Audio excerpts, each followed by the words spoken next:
ಬೆಂಗಳೂರಿನಲ್ಲಿ ಕಳೆದ central election ನಲ್ಲಿ ಬಿಜೆಪಿ ಚುನಾವಣಾ ಅಕ್ರಮಕ್ಕೆ ಸಂಬಂಧಪಟ್ಟ ಹಾಗೆ ಅತಿ ದೊಡ್ಡ ಬ್ರೇಕಿಂಗ್ ಲಭ್ಯವಾಗ್ತಾ ಇದೆ. ಬೆಂಗಳೂರಿನ ಮಹದೇವಪುರ ಮಾತ್ರವಲ್ಲ, ಬೆಂಗಳೂರು ಸೆಂಟ್ರಲ್ ಎಲೆಕ್ಷನ್ ನಲ್ಲಿ ಬಿಜೆಪಿ ಚುನಾವಣಾ ಅಕ್ರಮ ನಡೆದಿದೆ ಎಂದು ಹೇಳಲಾಗುವ ಆರೋಪ.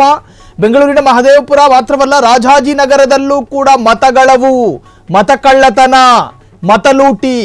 ಬಿಜೆಪಿ ವಿರುದ್ಧ ಸ್ಫೋಟಕ ಆರೋಪ ಮಾಡಿದ ಸಿಎಂ ಸಿದ್ದರಾಮಯ್ಯ, ಚುನಾವಣಾ ಅಕ್ರಮದ ಬಗ್ಗೆ ರಾಹುಲ್ ಗಾಂಧಿ ಬಳಿ ಸಾಕ್ಷ್ಯಗಳಿದ್ದಾವೆ, ಅದಕ್ಕೆ ರಾಹುಲ್ ಗಾಂಧಿ ಬೆಂಗಳೂರಿನಲ್ಲಿ ಹೋರಾಟ ಮಾಡಲಿದ್ದಾರೆ.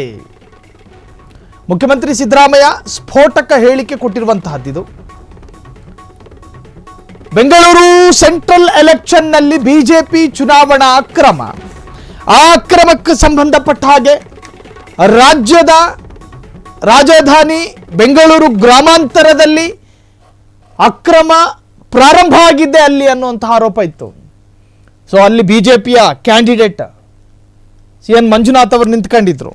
ಸೊ ಅವೆಲ್ಲವೂ ಕೂಡ ಹೆಸರುಗಳು ಕೂಡ ಉಲ್ಲೇಖ ಮಾಡಿದ್ರು ಈ ಹಿಂದೆ ರಾಜ್ಯ ಮಟ್ಟದ ಕಾಂಗ್ರೆಸ್ ನಾಯಕರು. ಈಗ ಅದಕ್ಕೆ ಸಂಬಂಧಪಟ್ಟ ಹಾಗೆ ಸಿಎಂ ಸಿದ್ದರಾಮಯ್ಯ ಮಹತ್ವದ ಹೇಳಿಕೆಯೊಂದನ್ನು ಕೊಟ್ಟಿದ್ದಾರೆ.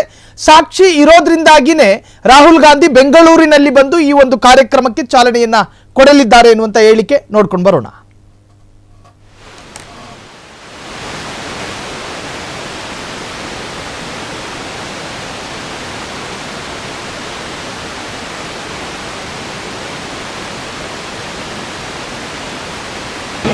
Rahul Gandhi has got evidence. So, yes, ಯಾವ ಥರ ಪ್ರತಿಭಟನೆ ಮಾಡಬೇಕು, ಎಲ್ಲಿ ಸೇರಬೇಕು.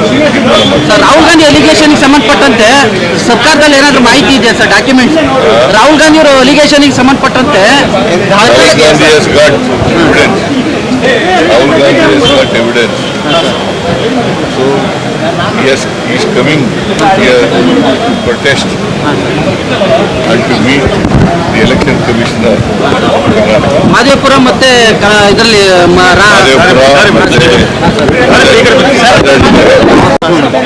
ಯಾವ ಥರ ಪ್ರತಿಭಟನೆ ಮಾಡಬೇಕು, ಎಲ್ಲಿ ಸೇರಬೇಕು. ಸರ್, ರಾಹುಲ್ ಗಾಂಧಿ ಅಲಿಗೇಷನ್ಗೆ ಸಂಬಂಧಪಟ್ಟಂತೆ ಕ್ಷಣ ಕ್ಷಣದ ಸುದ್ದಿಗಳಿಗಾಗಿ ಫ್ರೀಡಂ ಟಿವಿ ಸಬ್ಸ್ಕ್ರೈಬ್ ಮಾಡಿ, ಲೈಕ್ ಮಾಡಿ ಹಾಗೂ ಫಾಲೋ ಮಾಡಿ.